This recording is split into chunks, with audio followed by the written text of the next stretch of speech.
हमने एक एक्स मुस्लिम का इंटरव्यू किया था गुरुजी। वो उनका जो पहला वाक्य था वो ये था, हमने पूछा आपने इस्लाम क्यों छोड़ा? तो उनका पहला वाक्य था कि इस्लाम से अगर और डर निकाल दिया जाए तो वहाँ कुछ बचता नहीं है। कुछ बचता नहीं। इस चीज़ पे आपकी क्या? Islam is an organised gang of criminals. Islam is an organised gang of criminals. Anwar Sheikh नाम के एक जो है मुसलमान थे, बहुत बड़े स्कॉलर थे, पाकिस्तान के रहने वाले थे। उनके एक पीढ़ी पहले ही वो हिंदू थे। बहुत बुरी तरह उनके परिवार की औरतों के साथ बलात्कार हुआ, उनके परिवार के मर्दों का कत्ल हुआ। तो परिवार के एक हिस्से ने इस्लाम को कबूल कर लिया था, इस्लाम को स्वीकार कर लिया था अपनी जान बचाने के लिए, जैसे दुनिया में ज़्यादातर जगह ये करते ही हैं। तो उन्हें जब इन सब कहानियों का पता लगा तब उन्होंने इस्लाम का अध्ययन किया। बहुत बड़े विद्वान थे इस्लाम के, और उन्होंने एक किताब लिखी, Islam and violence. And violence को इस्लाम से निकाल दो तो Islam is a big zero, just nothing. तो इस्लाम की तो परिभाषा ही सेक्स एंड वायलेंस है। Islam is an organised gang of criminals. हम लोग जहाँ बैठे हुए हैं इस परिसर की एक अद्भुत ऊर्जा है। मैं इस परिसर में पिछले 4 घंटे से हूँ और इस परिसर के एक कोने से जो है वाकिफ़ हुआ। बहुत ही अद्भुत ऊर्जा है। लेकिन मैं जब यहाँ तक पहुँचा हूँ तो मैंने एक चीज़ महसूस किया कि आप जहाँ बैठे हुए हैं यहाँ 95% के आसपास तो मुस्लिम आबादी 95% मुस्लिम, बिल्कुल सही आपका आंकलन है। 95% आबादी इस कस्बे में मुसलमानों की है। ये कभी महाभारत समय से बहुत बड़ा पीठ था। ये जब देश पर पहला आक्रमण दिल्ली पर हुआ, सफल आक्रमण, तो उसके बाद ही इसे तोड़ दिया गया था।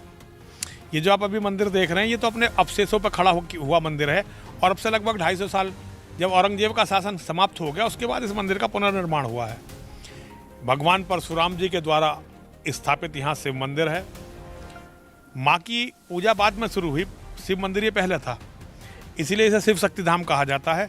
बहुत प्राचीन यहाँ माँ की प्रतिमा है। इतनी प्राचीन प्रतिमा पूरे विश्व में आपको माँ की कोई मिलेगी नहीं, पूजित प्रतिमा जितनी पूजित प्रतिमा ये है।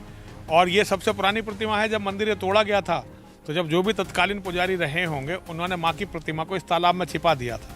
अच्छा, जो बगल में? हाँ, बगल में जो तालाब है। कई सौ साल तक माँ इस तालाब में विश्राम करती रही। जब मंदिर का पुनर्निर्माण हुआ तो माँ को तालाब से निकाला गया और यहाँ स्थापित किया गया। एक कहानी जो है, मैंने यहाँ पे जो माँ की मूर्ति के ठीक सामने सिंह बना हुआ है, उनकी भी एक कहानी जो है। जी। असल में क्या हुआ कि यहाँ जब ये मंदिर बनना शुरू हुआ तो यहाँ के जो मुसलमान हैं उन्हें बड़ा बुरा लगा। उन्हें लगा यार ये तो बहुत, हमने तोड़ दिया था मंदिर, क्यों बन रहा है? तो ये जो एक सन्यासी जिन्होंने मंदिर बनाया उनका नाम था जगतगिरी।